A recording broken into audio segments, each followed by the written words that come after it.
नमस्कार क्लास। आज के इस बेहद जरूरी विश्लेषण में स्वागत है। आज हम एक ऐसे विषय पर चर्चा करने जा रहे हैं जिसे हम सब दिन रात महसूस कर रहे हैं, ये असहनीय और चुभने वाली गर्मी।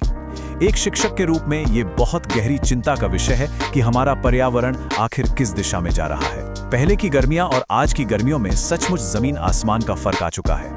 तो सबसे बड़ा सवाल जो उभर कर आता है वो ये है कि आखिर धरती इतनी गर्म क्यों हो रही है। क्या ये सिर्फ एक नॉर्मल गर्मियों का मौसम है जो हर साल आता है, या फिर हम सब धीरे धीरे एक बेहद खतरनाक भविष्य की तरफ बढ़ रहे हैं। आज की क्लास का यही सबसे बड़ा रहस्य है जिसे हम विज्ञान की मदद से डिकोड करेंगे।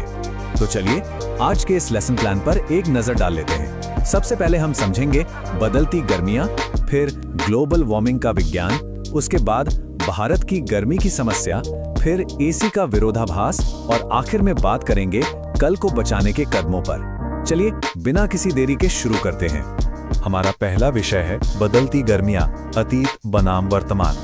पिछली पीढ़ी को अक्सर ये कहते सुना होगा कि अरे पहले इतनी गर्मी थोड़ी ना पड़ती थी, और सच कहूं तो वे बिल्कुल गलत नहीं है। अगर हम अतीत की बात करें, जब पेड़ों की गिनती ज्यादा थी, इमारतें कम थीं और पर्यावरण में एक गजब का बैलेंस था। धरती का अपना एक बहुत ही शानदार नेचुरल कूलिंग सिस्टम हुआ करता था। लेकिन आज के वर्तमान में क्या हो रहा है? हर जगह सिर्फ कंक्रीट के जंगल, एसी का भारी इस्तेमाल और कारखानों का धुआं। हमने अपने ही हाथों से उस प्राकृतिक कूलिंग सिस्टम को पूरी तरह नष्ट कर दिया है। अब आते हैं इसके पीछे के विज्ञान पर, यानी ग्लोबल वार्मिंग एक अदृश्य कंबल। इस परिभाषा को समझना बहुत जरूरी है। ग्रीन हाउस गैसें आखिर हैं क्या? ये प्रदूषण से बना एक ऐसा अदृश्य या कह लें ना दिखने वाला कंबल है जो हमारे वायुमंडल को पूरी तरह घेर लेता है। नॉर्मली होता ये है कि सूरज की गर्मी धरती पर आती है और उसका कुछ हिस्सा टकराकर वापस स्पेस में लौट जाता है। लेकिन अब ये प्रदूषण वाला कंबल उस गर्मी को धरती के अंदर ही सोख कर फंसा लेता है। इस पूरी समस्या के पीछे मुख्य रूप से कुछ खास गैसेस जिम्मेदार हैं, जैसे कार्बन डाइऑक्साइड, मीथेन और नाइट्रस ऑक्साइड। यही वो हानिकारक गैसें या कह लीजिए विलेन है जो वायुमंडल में जमा होकर उस गर्मी को बाहर जाने ही नहीं देती। इसे समझने के लिए एक बहुत ही सटीक उदाहरण लेते हैं। धूप में खड़ी एक बंद कार की तरह, जिसके अंदर की गर्मी बाहर नहीं निकल सकती। अगर हम कल्पना करें, कड़ी धूप में एक कार खड़ी है, शीशे पूरी तरह बंद हैं और जब दरवाजा खुलता है तो अंदर से एकदम आग जैसी लपटें और भयंकर दमघोटू गर्मी बाहर आती है ना? बिल्कुल यही सेम प्रोसेस इस वक्त हमारी पूरी धरती के साथ हो रहा है और इसी को हम ग्लोबल वार्मिंग कहते हैं। अब जरा अपना फोकस शिफ्ट करते हैं भारत के गर्मी की समस्या पर। आखिर हमारे यहाँ स्थिति इतनी खतरनाक क्यों होती जा रही है? देश में तापमान हर साल नए रिकॉर्ड क्यों तोड़ रहा है?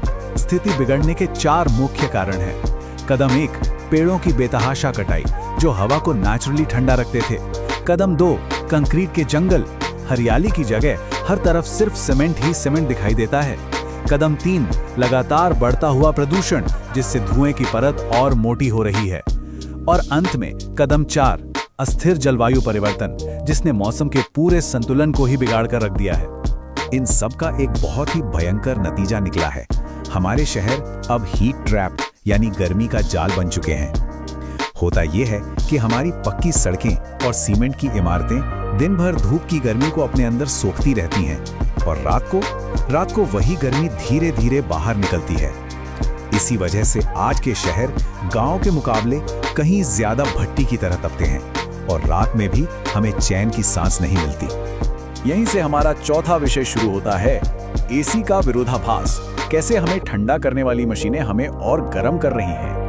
ये कितनी बड़ी विडंबना है। जो मशीनें हमें गर्मी से राहत देने के लिए बनी हैं, वही समस्या को और बदतर बना रही हैं।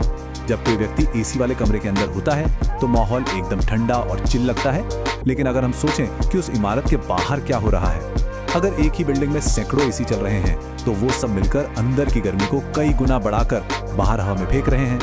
खुद को ठंडा रखने के चक्कर में बाहर की सड़कों और वातावरण को लिटरली तंदूर बनाया जा रहा है। विज्ञान की भाषा में इस पूरी घटना को अर्बन हीट आइलैंड इफेक्ट कहा जाता है। ये बहुत ही इंपॉर्टेंट टर्म है। ये एक ऐसी घटना है जहां हमारी मानवीय गतिविधियों और फंसी हुई गर्मी के कारण बड़े-बड़े मेट्रो शहर अपने आसपास के ग्रामीण इलाकों की तुलना में भयंकर रूप से गर्म हो जाते हैं। शहर सचमुच गर्मी के खौलते हुए टापू बन गए हैं। अब हम अपने आखिरी और सबसे जरूरी हिस्से पर आते हैं, कल को बचाने के कदम, चेतावनी और हमारा कलेक्टिव असाइनमेंट। भविष्य के लिए वैज्ञानिकों की जो चेतावनियां हैं वो बहुत डराने वाली हैं। अगर यही रफ्तार रही तो आने वाले समय में हीट वेव्स और भी ज्यादा जानलेवा होंगी, पीने के पानी की भयंकर कमी होगी, बड़े पैमाने पर फसलें बर्बाद होंगी और बिजली की मांग में इतना बड़ा विस्फोट होगा कि सिस्टम उसे संभाल नहीं पाएगा। यहाँ तक कि धरती के कई भौगोलिक क्षेत्र इंसानों के रहने के लायक ही नहीं बचेंगे। यही वो खतरनाक भविष्य है जो आने वाली नई पीढ़ी को विरासत में मिलने का खतरा है। लेकिन रुकिए, बदलाव के लिए आवश्यक कदम उठाना अभी भी हमारे हाथ में है। ये हम सभी का जीवन भर का होमवर्क है। हमें ज्यादा से ज्यादा पेड़ लगाने होंगे, बिजली की बेवजह बर्बादी रोकनी होगी, पब्लिक ट्रांसपोर्ट का उपयोग बढ़ाना होगा, प्लास्टिक कम करना होगा और हर बूंद पानी बचाना होगा। देखिए, कोई एक इंसान अकेले पूरी दुनिया नहीं बदल सकता, लेकिन जब लाखों लोग एक साथ मिलकर कदम उठाएंगे तो इस कल को निश्चित रूप से बचाया जा सकता है। तो इस पूरे विश्लेषण का सबसे बड़ा टेकअवे यही है कि अगली बार जब ये असहनीय गर्मी महसूस हो तो याद रखना चाहिए कि ये कोई सामान्य गर्मी का मौसम नहीं है। ये प्रकृति का, हमारी धरती का एक सीधा अलर्ट है, एक चेतावनी है। क्लास खत्म करने से पहले एक गंभीर सवाल सोचने के लिए छोड़ रहा हूँ। अगर आज ये हाल है तो अगले 10 वर्षों में ये गर्मी और कितनी बढ़ेगी? इस पर गहराई से विचार करना चाहिए, अपने आसपास चर्चा करनी चाहिए। हमें इस विषय पर निरंतर बात करनी ही होगी। आज के इस विश्लेषण में जुड़ने के लिए बहुत बहुत धन्यवाद। अगली बार फिर किसी महत्वपूर्ण विषय के साथ मिलेंगे। क्लास समाप्त। अपना और अपने पर्यावरण का ख्याल रखें।